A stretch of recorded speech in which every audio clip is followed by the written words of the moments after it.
educativo, el sector salud, el sector social, es decir, aquellos elementos en donde se puede tempranamente identificar si una mujer es víctima. ¿Por qué? Porque también hay una cierta respuesta emocional y psicológica ante la violencia de género. Y a partir de ahí, pues tratar de interceder, tratar de construir aspectos que lleven a que la mujer pueda salir de un entorno de violencia antes de que se ejecute un ejercicio ya de, pues, insisto, de una lesión dolosa permanente o de la privación de la vida de la víctima. Pero si se lo dejamos a la policía, a la procuraduría, la verdad es que vamos muy tarde. Y esto realmente en el país no se está haciendo. Las alertas de género no han tenido una evidencia de ser efectivas porque se enfocan a cuestiones mucho más estéticas que de fondo. Y la verdad es que el tema es un tema sumamente complejo. Tenemos, insisto, zonas del país en donde este delito ni siquiera se denuncia, en donde ni siquiera se entiende, y hay otros casos que es como la violencia que se ejecuta en contra de las compañeras de la delincuencia, que también ahí, que en México, sí, claro, pues lamentablemente tenemos grandes números en ese sentido, o mujeres que son tratadas, etcétera. Ahí tampoco se investiga. Entonces, cuando vemos estos números de feminicidio, estamos apenas viendo la punta del iceberg. El problema es mucho más complejo, es mucho más grave y con, pues, números mucho más preocupantes. Algo que preocupa mucho es la complejidad del tema y la simpleza con la que quiere resolverlo el gobierno de la República. A mí me llama mucho la atención ver a Rosa Isela Rodríguez hablando sobre el tema, cuando es un asunto que compete mucho en lo local también. El feminicidio compete en lo local. No sé si ya se homologaron todas las leyes de los códigos penales en los estados para que sea tipificado tal cual como feminicidio, pero es muy distinto cómo se trata, no sé, en Querétaro que en Chiapas que en Nuevo León. Y en ese asunto lo que preocupa todavía más es, insisto, en la simpleza populista del gobierno, del discurso gubernamental, pues la división de estos son buenos, estos son malos, aquí igual lo están haciendo bien, aquí igual lo están haciendo mal. ¿Sientes esa polarización política? Bueno, primero yo creo que hay una ignorancia profunda. Y entonces es muy fácil dar soluciones rápidas cuando tú desconoces los temas. Y sí es sorprendente porque pues a 3 años del inicio de que ganaron las elecciones, pues ya deberíamos de tener una política de seguridad. No la tenemos. ¿Ha habido más feminicidios desde que ganaron? Ha habido más todo desde que ganaron. O sea, quitando los delitos comunes como son los robos, los secuestros y las extorsiones. Y secuestros creo que va incremento, ¿no? Todavía estamos abajo. Lo que pasa es que, pues perdón, el año pasado con la pandemia sucedió algo atípico. Sí, pues a ver a quién secuestra si no hay nadie en la calle, exactamente. ¿No? Tú no vas a secuestrar a alguien que está guardado en su casa, no lo vas a robar, no te vas a meter a robar a su casa, porque el robo a casa-habitación con violencia, es decir, aquel que se ejecuta donde las personas están en casa, es menos del 20% del total de robo a habitación.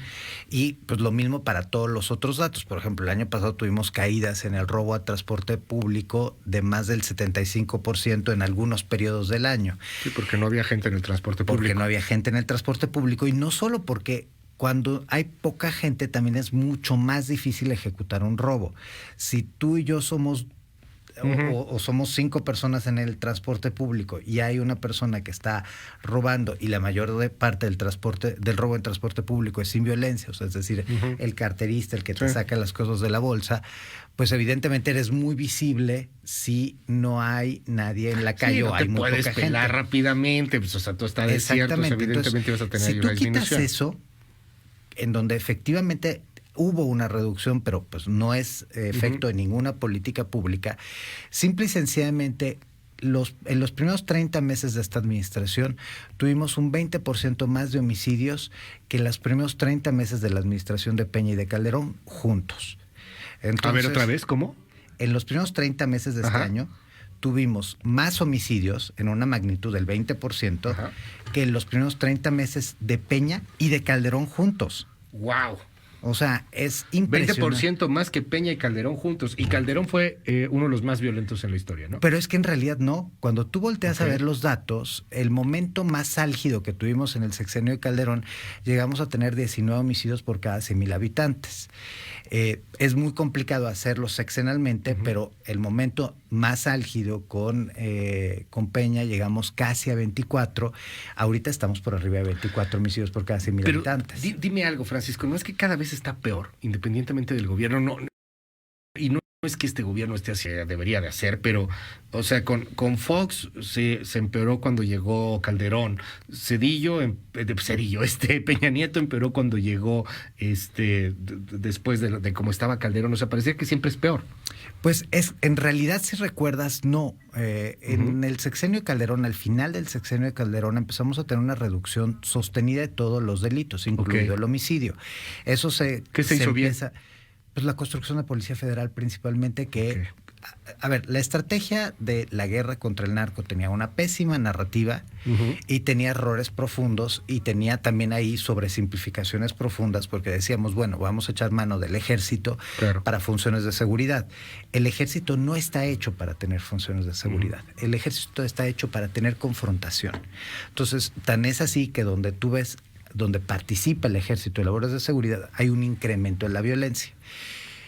Eso pues llevó precisamente a que de 9 homicidios por cada 100,000 habitantes pasáramos a 19 hacia el final, insisto, hasta 2011, los momentos más álgidos, pero a partir de ahí se empezó a dar una baja sostenida. ¿Por qué? Porque efectivamente los grupos delictivos grandes del país daron, y antes de reconfigurarse se tardó un tiempo. ¿Qué hizo mal Peña?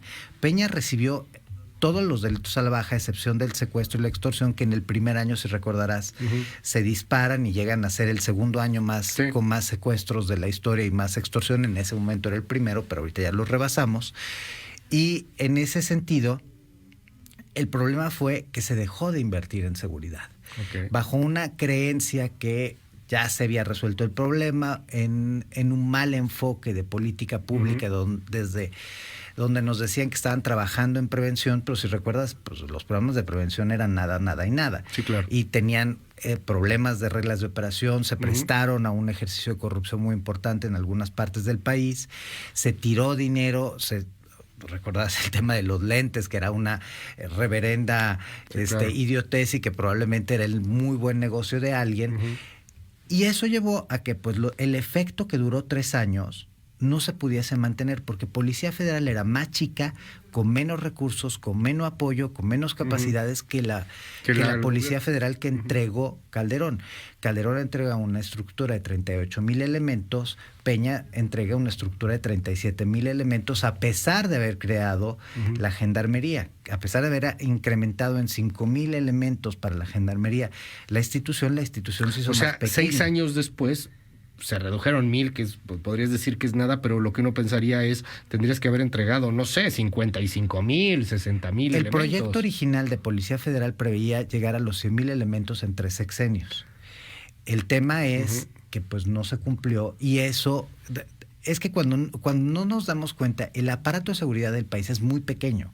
O sea, 40,000 elementos para todo el país, para todas las carreteras. Y si los tienes cuidando las fronteras, peor. Exactamente, para fronteras, carreteras, puertos, aeropuertos, para todas las áreas estratégicas del país, para investigar los delitos, para hacer prevención.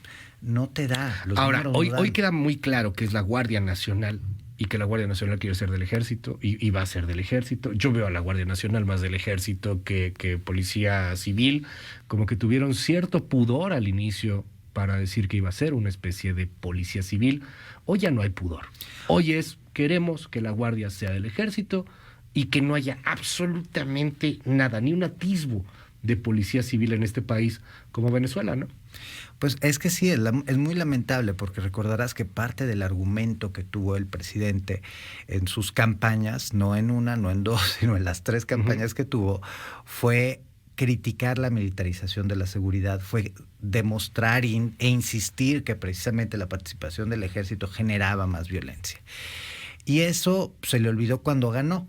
Tan es así que, si recuerdas, la propuesta que tuvo en campaña de la Guardia Nacional era muy ambigua.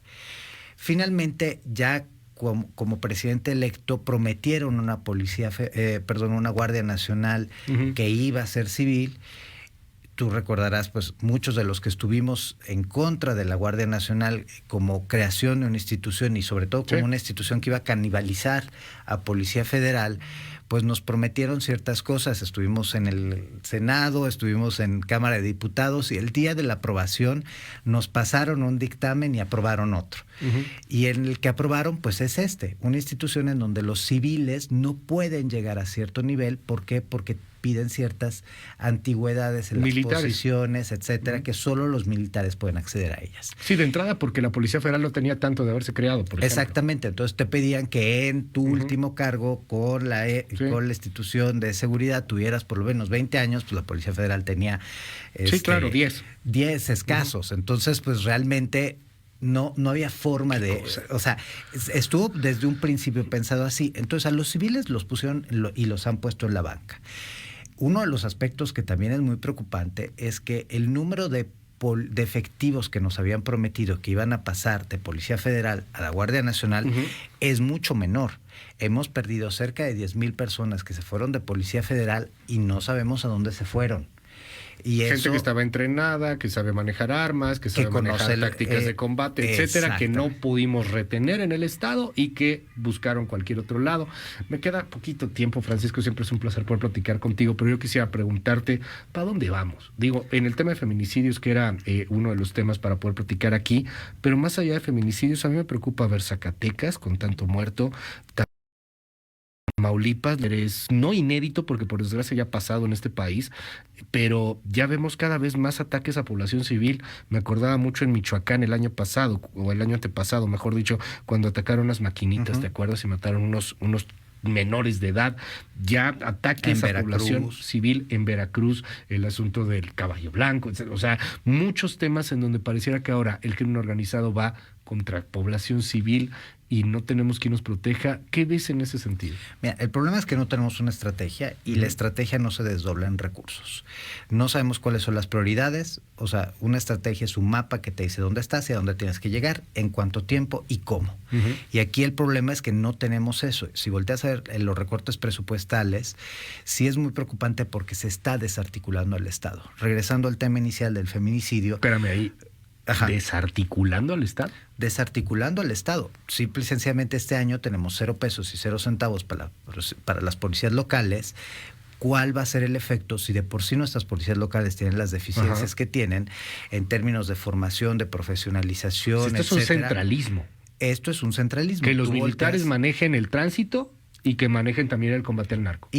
Y de alguna manera también la Procuración de Justicia, porque volteas a ver cómo están las fiscalías, partiendo de la Fiscalía General de la República a las procuradurías y fiscalías estatales, y te das cuenta que tienen mucho menos dinero. Estamos hablando aproximadamente un 30% menos de dinero desde el inicio de esta administración para combatir la delincuencia organizada, para procurar justicia, para atender a las víctimas. Se desmantela, que eso también tiene que ver con los vasos comunicantes con el feminicidio, las estructuras que acompañan a las víctimas, por ejemplo el CONAVIM, la Comisión Ejecutiva de Atención a Víctimas, las dejan sin pesos. Eso pues no ayuda, porque entonces tú tienes un problema. En el país no solo es un tema de feminicidio, no solo es un tema de homicidio. Desde el inicio de esta administración se han duplicado las personas desaparecidas. Pasamos de 40,000 a más de 83,000. Y eso no está tan visualizado como están visualizados otros casos.